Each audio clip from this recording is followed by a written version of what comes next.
जी अस्सलाम वालेकुम। आज जो हमारा टॉपिक है वो ये है कि हम सीएसएस की तैयारी जब स्टार्ट करें तो नोट्स किस तरह एक कॉम्प्रिहेंसिव वे में बनाएं। तो एस्पायरेंट्स के सबसे पहले कंसर्न्स यही होते हैं कि नोट्स शॉर्ट होने चाहिए, लेंथी होने चाहिए, कैसे होने चाहिए। अब मार्केट में हर तरह की बातें मिलेंगी आपको। कोई कहेगा लॉन्ग नोट्स ना बनाओ, शॉर्ट नोट्स बनाओ, ताकि आपको एट द एंड रिवीजन करने में आसानी हो। लेकिन जहाँ तक मेरा मानना है कि शॉर्ट नोट्स बनाने के लिए पहले आपको पूरा सिलेबस कवर करना चाहिए। आपको नोट्स ऐसे होने चाहिए जिनसे आपका टॉपिक और हर सब्जेक्ट में जो टॉपिक आ रहे हैं वो कवर हो जाएं। तो ये हमारी अप्रोच यहाँ पे यही रहेगी कि हम नोट्स किस तरह बनाएं कि हमारा जो कंप्लीट सिलेबस है वो भी कंप्लीट हो जाए और पास पेपर के जो क्वेश्चन है वो भी हमारे नोट्स मेकिंग के साथ साथ ही सोल्व होते रहें। तो इसके लिए जो आपको सबसे पहले दो चीज़ों की ज़रूरत रहेगी, और हर मैं तो कहता हूँ कि सीएसएस की बाइबल यही है। दो चीज़ें, एक सीएसएस का जो सिलेबस होता है और दूसरा जो हमारा पास पेपर्स होते हैं। ये हर बच्चे के पास प्रिंटेड फॉर्म में होने चाहिए। वेल एंड गुड, अगर प्रिंटेड नहीं है तो आप सॉफ्ट फॉर्म में रख लें। तो करना हमने यहाँ पे ये होता है कि नोट्स मेकिंग की हमारी स्ट्रेटजी ये होगी। फॉर एग्जांपल हम यहाँ पे इस्लामियत का एक क्वेश्चन है, ज़कात सिस्टम, उसको हम डिस्कस करेंगे। और उसी पे चलते हुए हम बाकी नोट्स भी उसी पैटर्न पे फिर हम बनाने की कोशिश करेंगे। तो सबसे पहले आपने एक टॉपिक सेलेक्ट कर लिया। फॉर एग्जांपल हमने यहाँ पे ज़कात का टॉपिक सेलेक्ट किया है। उसके बाद आपने क्या करना है, आपने पास पेपर के जो एनालिसिस हैं पास पेपर में देखना है कि उस क्वेश्चन की कौन कौन सी डायमेंशंस पूछी गई हैं। ठीक है, फॉर एग्जांपल अगर हम यहाँ पे देखते हैं तो आप हम देख रहे हैं यहाँ पे 2017 में पूछा है, 2018 में पूछा है, इसके बाद उसने क्वेश्चन नहीं पूछा। लेकिन मोस्ट प्रोबेबली ये है कि ये दोबारा किसी न किसी वर्कशिप्स में से इस्लामियत की दोबारा क्वेश्चन पूछ सकता है। तो जब हमारे पास अभी पूरा साल है, ठीक है, और हमने तैयारी इस तरह करनी है कि हम सिलेबस की कोई भी चीज़ ना छोड़ें, ठीक है, तो हम सारा सिलेबस कवर करेंगे। तो ये ज़कात का टॉपिक है। अगर हम इसके 2018 का क्वेश्चन देखते हैं, उसने लिखा है write a comprehensive note on zakat system of Islam and its spiritual, moral and social impacts. अगर हम इस क्वेश्चन को देखें तो अब हमें पता चल रहा है कि क्वेश्चन में वो क्या पूछ रहा है, दो एस्पेक्ट्स पूछ रहा है। नंबर एक, वो पूछ रहा है कि कॉम्प्रिहेंसिव नोट पूछ रहा है ज़कात सिस्टम पे, ठीक है, और दूसरा पूछ रहा है उसके इम्पैक्ट्स पूछ रहा है। इम्पैक्ट्स कौन से पूछ रहा है? Spiritual impacts, moral impacts and social impacts. एक तो इससे पता लग गया कि हमें दो चीज़ें तो हमारी ये होगी कि हमने अपना जब भी नोट्स बनाने हैं तो हमने ये दो चीज़ें कवर करनी है। इसके अलावा 2017 में जाते हैं तो वो पूछ रहा है who are entitled to receive zakat according to Quran, ठीक है, elucidating social impact of zakat, clarify how can poverty be elevated with this distribution in Islamic society। अब हमें यहाँ पे 2017 का क्वेश्चन पढ़ के हमें तीसरा एस्पेक्ट वो मिल गया है। वो क्या मिला है कि who are entitled to receive zakat. तो हमारे पास ज़कात के क्या है, बेनिफिशरीज आ गए, ये हमारा तीसरा एस्पेक्ट हो गया। अब चौथा इम्पैक्ट वो पूछ रहा है कि सोशल इम्पैक्ट। जब हम यहाँ पे हम अपने दूसरे इम्पैक्ट को अगर देखें और फिर इसी 2017 के क्वेश्चन में देखें तो वो उसमें इसमें उसने स्पिरिचुअल, मोरल और सोशल इम्पैक्ट पूछे थे, और 2017 में वो सोशल इम्पैक्ट पूछ रहा है। लेकिन साथ उसके वो क्या कर रहा है, साथ उसके उसने लिंक कर दिया है कि पॉवर्टी को कैसे एलिवेट करेगी, ठीक है। तो हमने ये देखना है कि जब हमारे पास तीन एस्पेक्ट हो गए और चौथा एस्पेक्ट हो गया कि ज़कात किस तरह हेल्प आउट करेगी पॉवर्टी को एलिवेट करने में, ठीक है। इसके बाद अगर हम 2015 का क्वेश्चन देखें तो यहाँ पे लिखे हाईलाइट द इम्पोर्टेंस ऑफ ज़कात, ज़कात की इम्पोर्टेंस क्या है, ठीक है, और and prove that economic stability of a society can be ensure through it's effective implementation. अगर हम 2015 का क्वेश्चन देखें और 2017 के क्वेश्चन को अगर देखें और फिर 2018 के क्वेश्चन को देखें तो हमें समझ आ जाएगी कि वो बार बार उसके इम्पैक्ट्स की बात कर रहा है। कभी वो उसके स्पिरिचुअल, मोरल और सोशल इम्पैक्ट्स पूछ लेता है एक ही क्वेश्चन में, और कभी वो क्या करता है सिर्फ सोशल इम्पैक्ट्स पूछता है और उसको लिंक कर देता है पॉवर्टी के साथ। और फिर कभी वो पूछ रहा है कि इकोनॉमी के साथ क्या है, इकोनॉमिक स्टेबिलिटी कैसे आ सकती है ज़कात की। अब अगर हम 2015 और 2017 ये दोनों क्वेश्चंस अगर हम देखें तो ये दोनों क्वेश्चन सेम है। तो अब हमें पता लग गया है कि हमारी ज़कात का जो पांचवा एस्पेक्ट यहाँ पे बनेगा वो बनेगा इम्पोर्टेंस ऑफ ज़कात। अब इम्पोर्टेंस ऑफ ज़कात को अगर अब हम देखें, इम्पोर्टेंस ऑफ ज़कात हमारे जो पहला एस्पेक्ट था हमारा ज़कात का सिस्टम, इसके साथ ये दोनों एक ही चीज़ हैं। तो अब इस सारी सिनेरियो से हमें समझ आ गई है कि ज़कात का टॉपिक कवर करने के लिए हमारे पास टोटल 5 एस्पेक्ट्स होने चाहिए। वो कौन कौन से हैं? नंबर 1,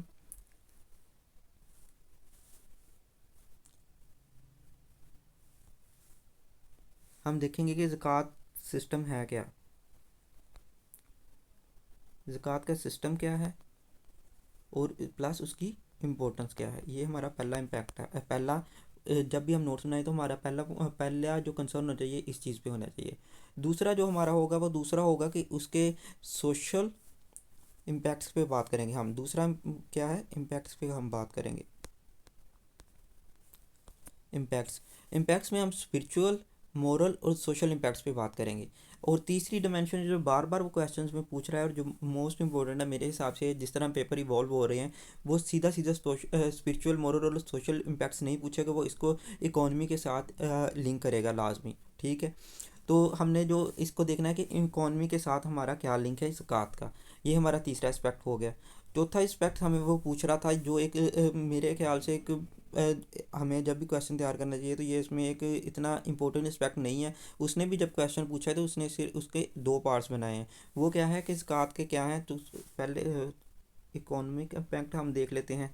तीसरा हमारा ये हो जाएगा इकोनॉमिक इम्पैक्ट। और फिर इसके बाद अगर हम देखते हैं तो हमारा हो जाएगा क्या, चौथा हमारा क्या बनता है, वो बनता है कि इसके बेनिफिशरीज कौन कौन से हैं ज़कात के। ओके, और पांचवा और लास्ट इम्पैक्ट जो अगर हम लास्ट जो हमने डायमेंशंस कवर करनी है इसमें सीएसएस में, इसके हिसाब से वो क्या है, वो लिंक कर रहा है इन सारी चीज़ों को। अगर हम देखें तो वो कर रहा है इंपॉर्टेंस ऑफ ज़कात और हमारे ज़कात सिस्टम, ये दोनों एक में आ गए। अब मैं आप लोगों के साथ अपना एक पेपर शेयर करता हूँ, अपने नोट्स शेयर करता हूँ ज़कात सिस्टम के। बात कर रहे थे सिस्टम ऑफ ज़कात की, तो अब हमने यहाँ पे बात करनी है कि सबसे पहले हमने कौन सी चीज़ें देखनी है। हमने देखने हैं 5 एस्पेक्ट्स हमारे क्या कवर हो रहे हैं। पहला क्या था, हमारी इम्पोर्टेंस ऑफ ज़कात, इम्पोर्टेंस। और साथ इसी के साथ क्या था हमारा कि बेनिफिशरीज़ क्या हैं। तो जब भी आपने ये टॉपिक लिखना है, क्वेश्चन लिखना है, आपने तैयार करना है, तो आपने ये दो एस्पेक्ट लिखने हैं। सबसे पहले हम एक इंट्रोडक्शन देंगे क्वेश्चन में। जब भी आपने नोट्स बनाने हैं, अच्छा ये इंपॉर्टेंट बात है जो हमने शुरू में की थी कि हम नोट्स इस तरह बनाएंगे कि हम जिस तरह क्वेश्चन सोल्व कर रहे हैं, ठीक है, ताकि हमारी क्वेश्चन सोल्व करने की प्रैक्टिस होती जाए, हमारी प्रेजेंटेशन की प्रैक्टिस होती जाए। ठीक है, और इसके अलावा जब भी ये टॉपिक आए तो हम इसी अपने नोट्स को उठाएं और इसको अपने डिफरेंट क्वेश्चंस में मोल्ड कर सकें। तो सबसे पहले हमने इंट्रोडक्शन की बात करेंगे। ये पिछली वीडियो में मैंने बताया होगा कि किस तरह हम इंट्रोडक्शन लिखते हैं, तो इसी को देखते हैं। ज़कात सबसे पहले मैंने जैसे बताया था कि हम जनरल से स्पेसिफिक जाएंगे। Zakat one of the 5 pillars of Islam is a mandatory form of alms giving and social welfare. ठीक है, अब यहाँ पे हमने डायरेक्ट हिट कर दिया सोशल वेलफेयर को। ठीक है, क्योंकि जब मैं ये क्वेश्चन कर रहा था तो मैं सोशल वेलफेयर के हिसाब से कर रहा था, इसके इंडिविजुअल और कलेक्टिव इम्पैक्ट के हिसाब से को देख रहा था। अच्छा, अब जब आप ये सारा क्वेश्चन आप लोगों के साथ मैं शेयर कर दूंगा, आप लोग इसको पढ़ लीजिएगा। इसके बाद जैसे मैंने बताया था पिछली वीडियो में भी कि हमने जब भी कोई इंट्रोडक्शन लिखना है उसके बाद उस एक लाजमी कोटेशन ज़रूर ऐड करनी है। तो इस्लामियत के पेपर में हम कोटेशन की बजाय हमारी कोशिश होती है कि हम कुरानिक और हदीस के रेफरेंस डालें। ओके, इसके बाद अगर हम बात करते हैं तो ये देखें, इसके बाद मैंने दूसरी चीज़ जो डिस्कस की है वो हमारी हो जाएगी डिसाइफरिंग द टर्म। अब दूसरा पॉइंट मैंने डाल दिया है ज़कात को, ज़कात होती क्या है। ठीक है, अब वो इंपॉर्टेंस ऑफ ज़कात पूछ रहा है तो हम 4 से 5 लाइन्स में एक ये चीज़ बतानी हमारे लिए ज़रूरी हो जाती है कि डायरेक्ट टॉपिक शुरू करने से पहले कि जो टर्म ज़कात है वो है क्या। अगर अब यहाँ पे हम देखते हैं तो मैंने लिखा हुआ है कि ये अरेबिक रूट वर्ड ज़का से निकला है जिसके मैंने क्या है प्योरीफिकेशन। ठीक है, ये 4 से 5 लाइन्स मैंने एग्जामिनर को फैसिलिटेट कर दिया है, मैंने उसे बता दिया है कि भाई मुझे पता है ज़कात क्या होती है। अब अगर नेक्स्ट देखते हैं तो salient features of system of zakat. अब ज़कात के system, salient feature of system of zakat, यही हमारी इंपॉर्टेंस बन जाएगी, यही हमारी इंपॉर्टेंस आ जाएगी जब भी हम करेंगे। और अगर वो सेलियंट फीचर्स पूछ लेता है तो हम ये फीचर्स के तौर पे भी लिख सकते हैं। अगर आपने उसने उसने क्वेश्चन में आपसे पूछे हैं सेलियंट फीचर्स, नहीं पूछे आपसे, आप इस तरह एक डायग्राम, एक चार्ट बना सकते हैं। ठीक है, जिससे आपकी प्रेजेंटेशन भी अच्छी हो। ठीक है, उसके बाद आप लाजमी इनको डिस्कस करेंगे, ठीक है। आप 1 से 1.5 पेज में इसे की लेंथ रख के इसको डिस्कस करेंगे। अब देखें, मैंने यहाँ पे फीचर्स की बात की थी, तो मैंने 4 फीचर्स डिस्कस किए हैं कि ये एक मैंडेटरी ओब्लिगेशन है, ये इंपॉर्टेंस में आ जाता है इसकी। दूसरा क्या है, इसकी फिक्स प्रोपोर्शनल रेट होता है।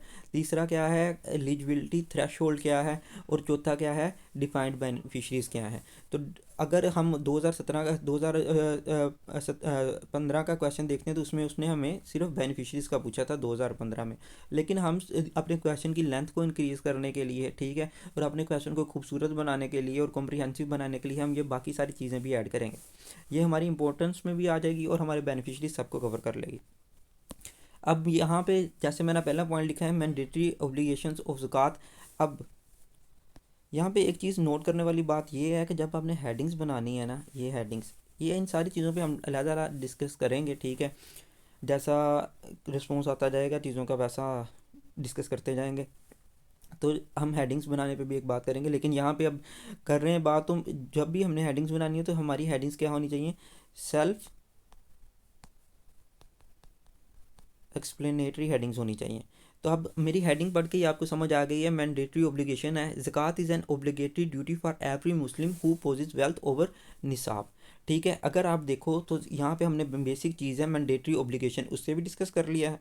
इसके बाद क्या कर दिया कि किस पे फिट होती है उसको भी हमने यहाँ पे टच कर दिया है। इसके बाद आप 4 से 5 लाइंस में, मैक्सिमम 6 लाइंस में आप क्या करोगे, इस एक हेडिंग की एक्सप्लेनेशन दोगे और उसके बाद उसमें हर हेडिंग में आप एक ना एक को कोटेशन लाजमी ऐड करोगे, ठीक है। ये इस्लामियत की बात कर रहा हूँ। इसी तरह जब दूसरे पेपर होंगे, पाकिस्तान करंट अफेयर्स के पेपर होंगे, वहाँ पे हम ग्राफ्स ऐड करते हैं, चार्ट्स ऐड करते हैं। ज़ाहिर बात है हम इस्लामियत के पेपर ऐड कर रहे हैं तो यहाँ भी कुछ चीज़ें ऐड होंगी, लेकिन ज़्यादातर हमारी कोटेशंस आएंगी वो कुरान और हदीस से आएंगी। और ये मेरा बार बार आप लोगों को कुरान और हदीस पे एम्फेसिस दे रहा हूँ, आपने सिर्फ कुरान और हदीस के रेफरेंस यूज़ करने हैं, कोई और रेफरेंस यूज़ नहीं करना, ठीक है। इसी तरह अब हम दूसरी हेडिंग देखते हैं। अगर अब इस हेडिंग को देखो तो वो सेम पैटर्न है कि अब मैंने क्या किया, प्रोपोर्शनल ओब्लिगेशन सिर्फ नहीं लिखा। एग्जामिनर के पास इतना टाइम नहीं है, ठीक है, विद ड्यू रिस्पेक्ट कि वो हमारा सारा पेपर पढ़े, तो हमने एग्जामिनर को, और पढ़े भी, अच्छी बात है, उसे पढ़ना चाहिए और वो पढ़ते भी हैं, ठीक है, मैं ये नहीं कह रहा वो नहीं पढ़ते। लेकिन क्या है कि एग्जामिनर को हमने फैसिलिटेट करना होता है, तो जितना ज़्यादा हम एग्जामिनर को फैसिलिटेट करेंगे उतने हमारे चांसेस ज़्यादा हो जाएंगे मार्क्स ऑब्टेन करने के। तो हम क्या करेंगे, प्रोपोर्शनल ओब्लिगेशन, यहाँ पे हमने सिर्फ ये हेडिंग नहीं लिखी, हमने क्या किया, इसको आगे डिफाइन कर दिया कि हमारी हेडिंग पढ़ के ही समझ आ जाए एग्जामिनर को कि ये पूरी बात क्या करना चाह रहे हैं। proportional obligation, this proportional system ensures fairness based on the source of income and the effort involved, ठीक है। अब हमने अगर कोई भी बंदा है वो इस हेडिंग को पढ़ता है तो उसे पढ़ के समझ आ जाएगी कि जो हमारा ज़कात का सिस्टम है वो प्रोपोर्शनल बेस्ड होता है। वो किस तरह होता है कि उसमें हमारा सोर्स ऑफ इनकम क्या है, ठीक है, और उसके बाद दूसरी चीज़ क्या है कि हमने कितनी एफर्ट इन्वॉल्व की है। ये एफर्ट वाला कंसेप्ट यहाँ पे जाके जब हम यहाँ पे नीचे एक आएगी हेडिंग, कहाँ गई है ये, यहाँ ये हेडिंग आएगी कि हमने ज़कात किस तरह कलेक्ट की है, इरिगेटेड सिस्टम है, आर्टिफिशियल सिस्टम है, ये सारी चीज़ें हमने उसी हेडिंग में अपनी कवर कर दी हैं। अब यहाँ पे आपने देखना है कि पेपर प्रेजेंटेशन की भी बात है कि हमने 3 से 4 लाइंस में हमने सबसे पहले उसकी जो मेन चीज़ है, हेडिंग की जो मेन चीज़ थी कि 2.5% हमने देते हैं मॉनेटरी वैल्यू पर, गोल्ड पे, सिल्वर पे। हमने बेसिकली उसे 3 से 4 लाइन में एक्सप्लेन कर दिया। उसके बाद मैंने एक टेबल ऐड किया है, ठीक है। टेबल ऐड करने, अगर हम इसी चीज़ को अगर हम पैराग्राफ की शक्ल में लिखते तो ये इतना इफेक्टिव ना नज़र आता। हमारी प्रेजेंटेशन को इम्प्रूव करने के लिए छोटी छोटी टिप्स हैं, वो साथ ही आपने अपने नोट्स ही इस तरह बनाने हैं ताकि आपकी क्वेश्चन अटैम्प्ट करने की प्रैक्टिस हो जाए, ठीक है। अब मैंने यहाँ पे एक टेबल का ऐड कर दिया। फॉर एग्जांपल कोई भी बंदा है, जैसे आप लोग देख रहे हैं, तो जब भी आप पहले हेडिंग पढ़ी उसके बाद आपकी नज़र से ये टेबल गुजरा तो आपको आइडिया हो गया कि भाई इस बंदे को पता है कि गोल्ड की कितनी है, सिल्वर की है, गोड्स कितनी है, कैमल्स के हैं, काउस के हैं। और इसके बाद हमने जो ऊपर बात की थी एफर्ट इन्वॉल्व वाली, वो बात हम यहाँ पे आके सम अप कर रहे हैं कि जब इरीगेटेड सिस्टम है, ठीक है, इरीगेटेड सिस्टम है, हमने मसनूई पानी लगाया उसे, अब मुझे उर्दू नहीं आ रही इसकी, ठीक है, और आर्टिफिशियली है। आर्टिफिशियली का क्या मतलब है कि हमारी कॉस्ट बढ़ी है, हम ट्यूबवेल्स के ज़रिए कर रहे हैं या पे कर रहे हैं तो हम उस पर कम ज़कात देंगे। और अगर हम जो रेन वाटर के साथ हमारी फसल हो रही है तो उस पर हम ज़्यादा ज़कात देंगे। ये एक पूरा कॉम्प्रिहेंसिव है, एक एक तकरीबन एक पेज पे आपने ये सारी चीज़ें डिस्कस कर ली। अब हमारे क्वेश्चन की जो मेन चीज़ थी जी, ठीक है, वो अब अगर जो क्वेश्चन में अगर हिट कर रहा है, वो क्या कर रहा था, उसने पूछा था हमसे कि डिफाइंड बेनिफिशरीज, उसने पूछा था कि कुरान के हवाले से जो ज़कात के बेनिफिशरीज क्या हैं, या किन किन लोगों को ज़कात मिलनी चाहिए।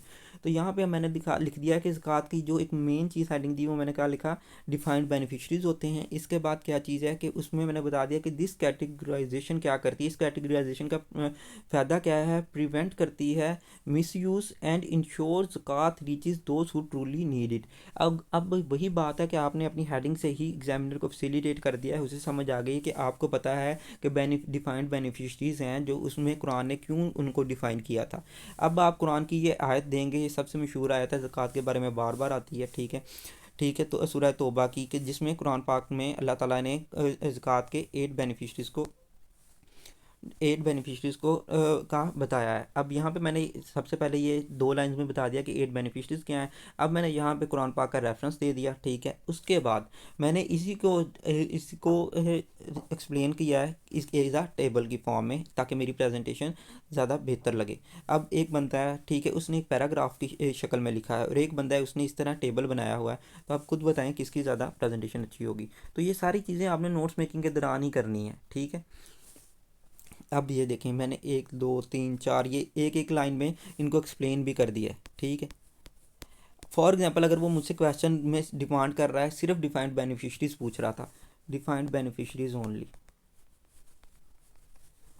तो वो फिर क्या करता, मैं इन्हीं चीज़ों को खोलता, एक एक को पकड़ता, इनकी सब हेडिंग्स बनाता, और इस चीज़ को एक्सप्लेन करता जाता।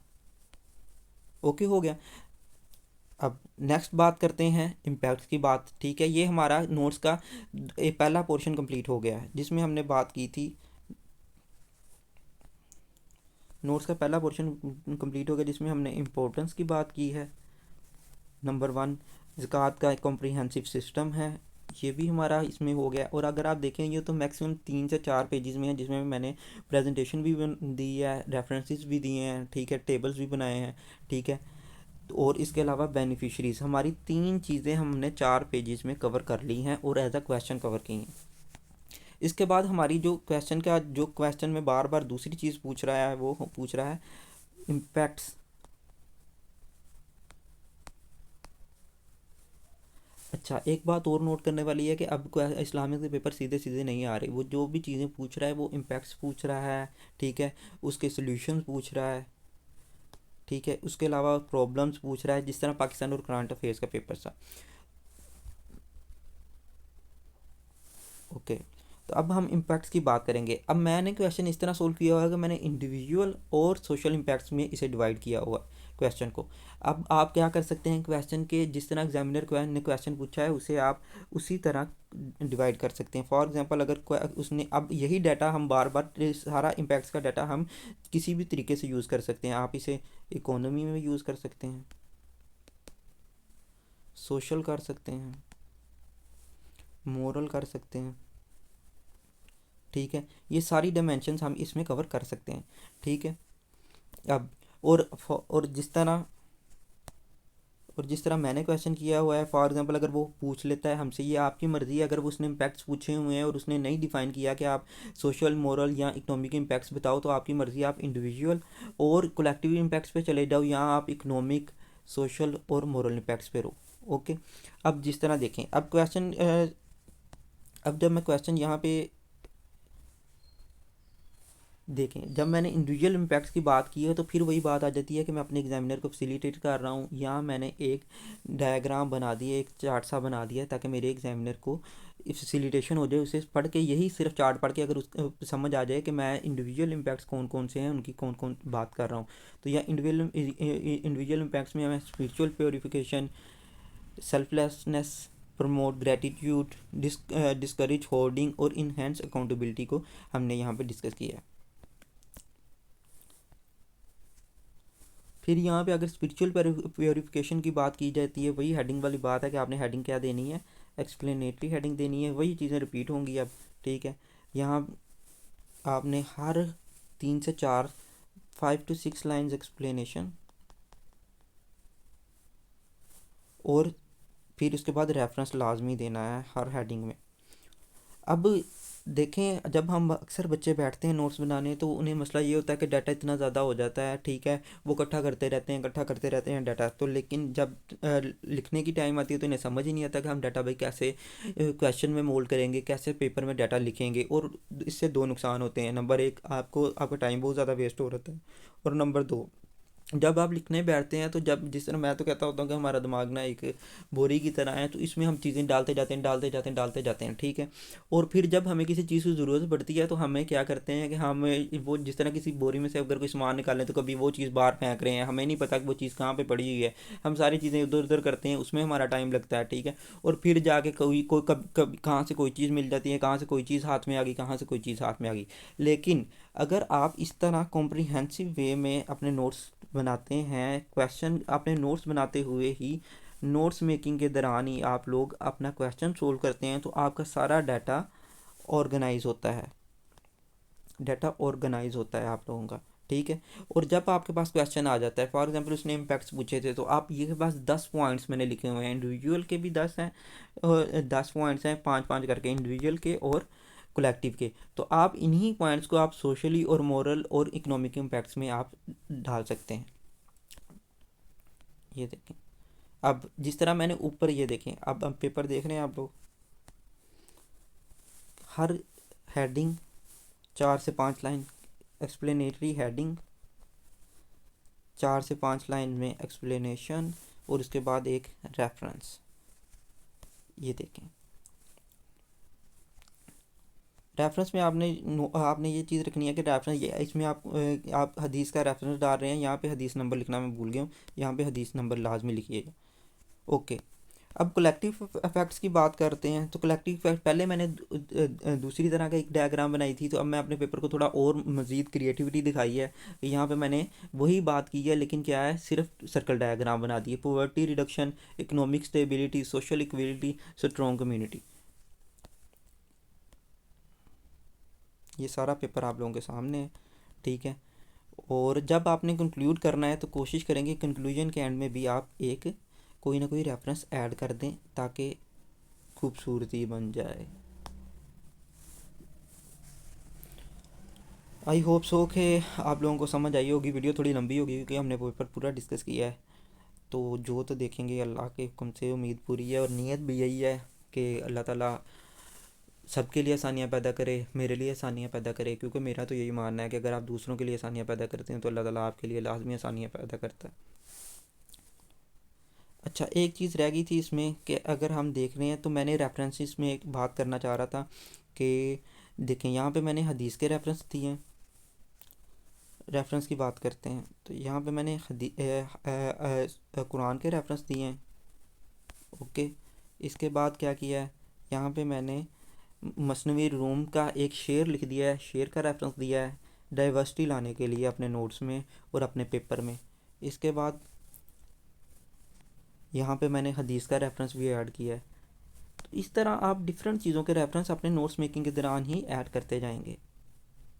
यहाँ पे देखें, यहाँ पे मैंने एक रिसर्च पेपर का आर्टिकल का रिसर्च पेपर है, आर्टिकल का रेफरेंस भी दे दिया है। तो जब एग्जामिनर के पास चीज़ें आ रही हैं, कुरान आ रहा है, ठीक है, हदीस आ रही है, उसके पास और पोइट्री या शेर आ रहा है, कोटेशन जिसे हम कह देते हैं वो आ रही है, एक रिसर्च आर्टिकल का रेफरेंस आ रहा है, तो आपने एक पेपर में अपने नोट्स में ही अपने पेपर में वो सारी चीज़ें ऐड कर दी हैं जो भी एग्जामिनर की डिमांड होती है। तो इसी तरह आप अपने नोट्स बनाएं, ठीक है। मैं आप लोगों के साथ ये वाले इस्कात वाले नोट्स भी शेयर कर रहा हूँ ताकि आप लोगों को आइडिया हो जाए। आप थोरोली कम से कम 5 से 10 मिनट लगेंगे, आप ये सारी पहले वीडियो देखें और फिर जो पॉइंट्स मैंने यहाँ पे डिस्कस किए हैं वो ये नोट्स पढ़ेंगे तो आपको सारे पॉइंट्स क्लियर हो जाएंगे।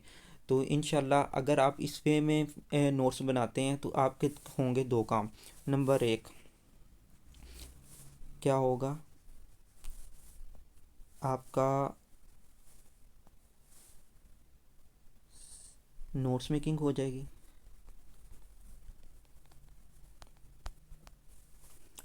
नंबर दो, पास्ट पेपर के क्वेश्चंस भी आपके साथ साथ सोल्व होते रहेंगे। नंबर तीन, पेपर प्रेजेंटेशन पे वर्क होगा। नंबर चार, यहाँ पे आप लोगों का टाइम बहुत ज़्यादा बचेगा, क्योंकि आपको पता है कि आपने क्वेश्चन की लेंथ के हिसाब से नोट्स बनाने हैं। ठीक है। जो लोग ये वीडियो पूरी देखेंगे वो लाजमी बताइएगा कि इन चीज़ों को हम कैसे बेहतर कर सकते हैं। मेरा भी ये पहला ही एक्सपीरियंस है इस तरह की किसी चीज़ का, तो अल्लाह खैर करेगा नेक्स्ट टाइम इंशाल्लाह।